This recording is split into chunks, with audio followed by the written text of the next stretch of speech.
This meeting is being recorded. All right. Well, welcome back to another episode of our series on the architecture of reality and looking at the ancient way of uh, conceiving the ancient and medieval Elizabethan Renaissance way of conceiving the way reality, the way the universe is set up. We've talked about a lot of different aspects of it. I want to talk about the metaphor that they would use of an interconnected chain for the way things were interrelated. One of the things that and you know it, sometimes people say, well, did they believe this was literal? This was the actual way that it was set up, or was this just a metaphor for them? And I think it's important. This is one of the ways that this actually helps us to think through some of these things, because a lot of times we assume we don't look at our own metaphor systems for the way that things we imagine things are. So, for example, when we talk about atoms, like they are little tiny solar systems, because the model that we use is that you've got the neutron and the proton in the middle, and then around them, like planets, little electrons spin, and that we forget that that's just a model as well. We when you get down to looking at them through electron microscopes and things, you don't actually see little tiny solar systems. But it's a helpful model, and it's a useful model for remembering and understanding, but also for using the for the application when we start talking about atoms into molecules and molecular structures, and those sorts of uh, models that we hold in our head um, are imaginative models, and that doesn't mean they're wrong or bad or not useful. We actually have to model things because we don't have a direct access to understanding a lot of things. So we have to develop a model in order to make sense of the information that we have. And the model is part of what science does, is it shifts and changes the model. And a lot of the model of the universe was the shifting and changing science combined with the popular imagination. How does you see this when you read what Darwinism is? This is just an example, but you read what Darwinism is, and then you read something like Time Machine. Uh, that's a popularization, a popular conception of Darwinism. It's not actual Darwinism, but the popular conceptions are the ones that we hold and use to make the science of our day into some sort of useful, imaginatively useful system.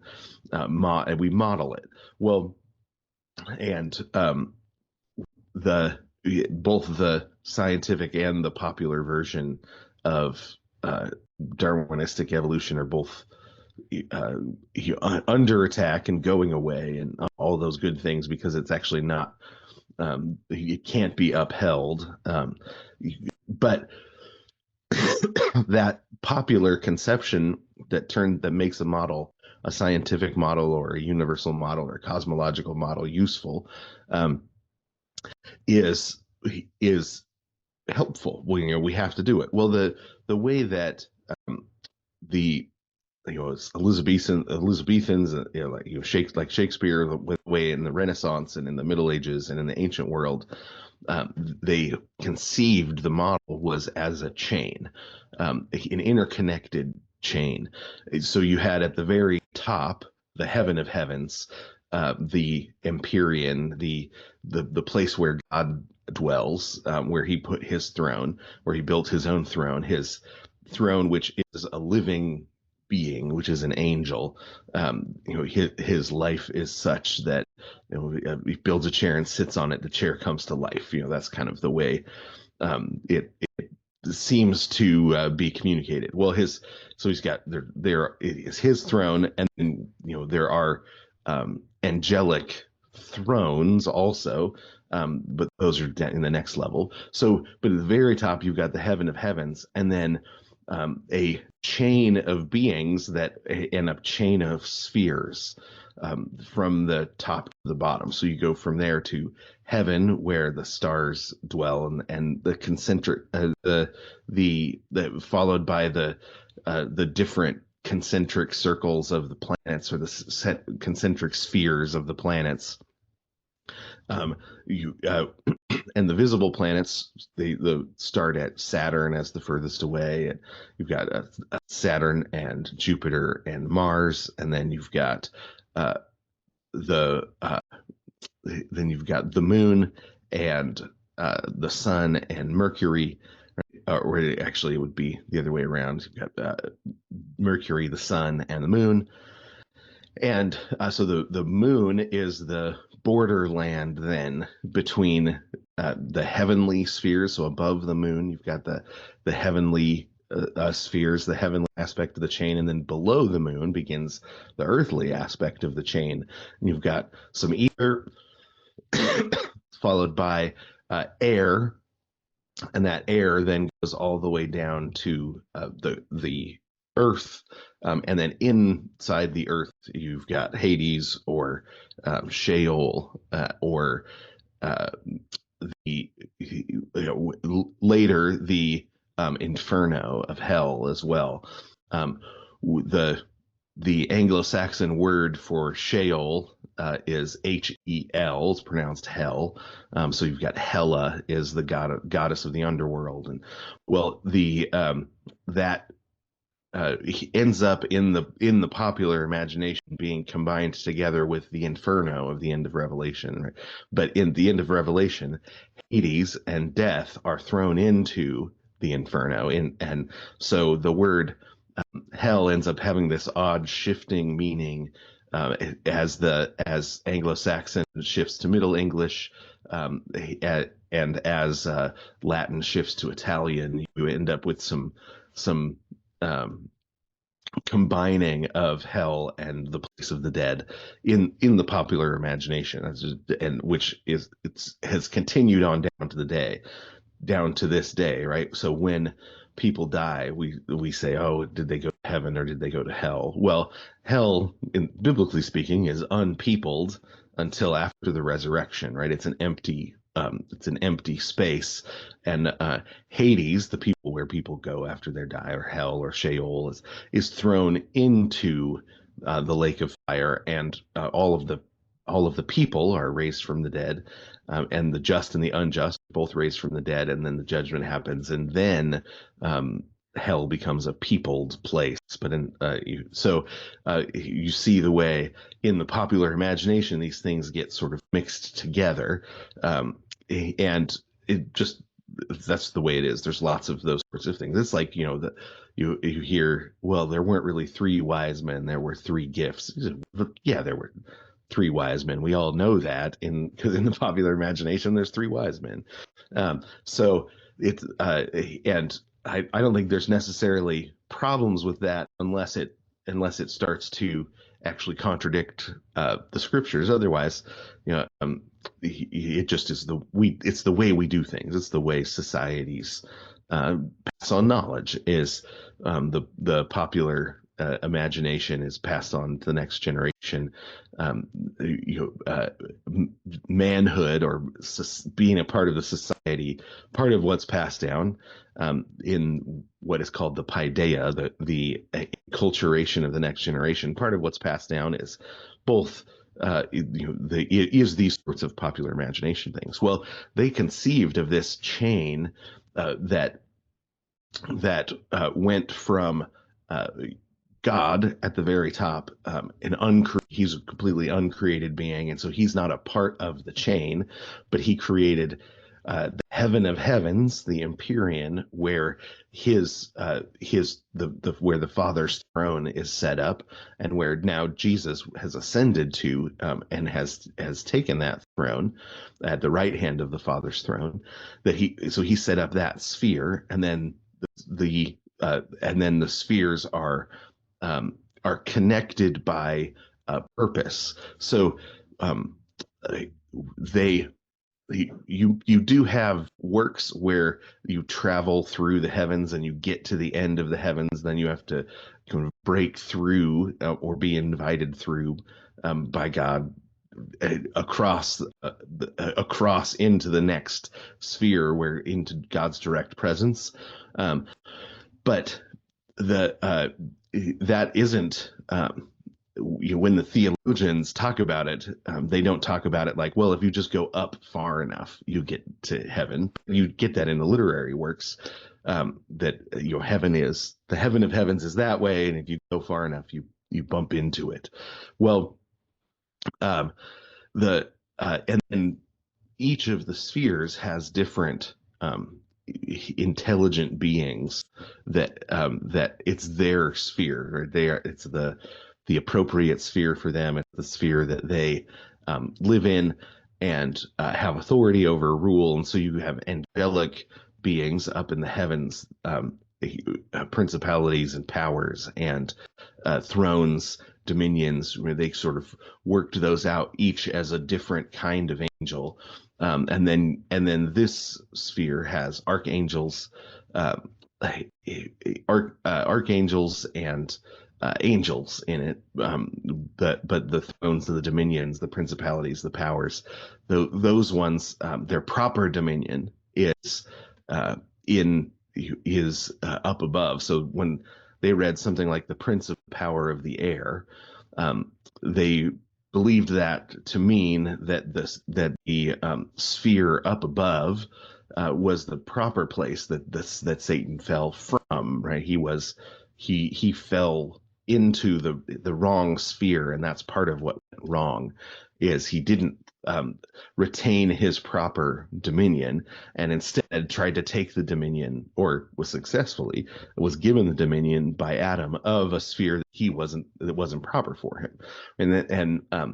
So that was the way that they thought about things like that. And so you've got the gods of the planets weren't gods in a sense where they were uncreated, but they were gods in the sense that they were given, they were small g gods. They were given dominion over the sphere of their planet and the influence of their planet.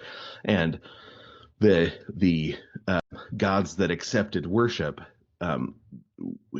had fallen, right? Or they were angels that had fallen, but that there was a proper sphere for them when created. And interestingly, you have in the late Middle Ages, you have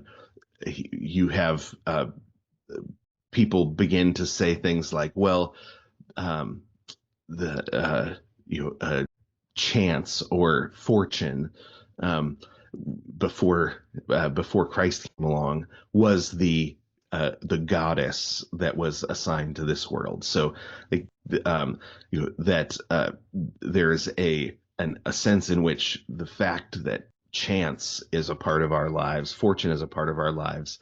It's not that they actually thought necessarily that there was a goddess, but they used the metaphor of a god, or of a small g god, a goddess, so that when chance happens to us, or when fortune happens to us, when our fortunes change, that you have that you say, well, the goddess of fortune changed things for me.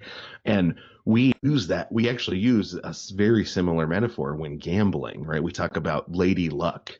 Was Lady Luck with you tonight? And so you can see, if in 400 years somebody came along and they said, oh my gosh, they believed that there was this invisible woman that wandered the casinos and guided the guided the draw of the cards and guided the roll of the dice, that we would look at that and say, well, no, that's not.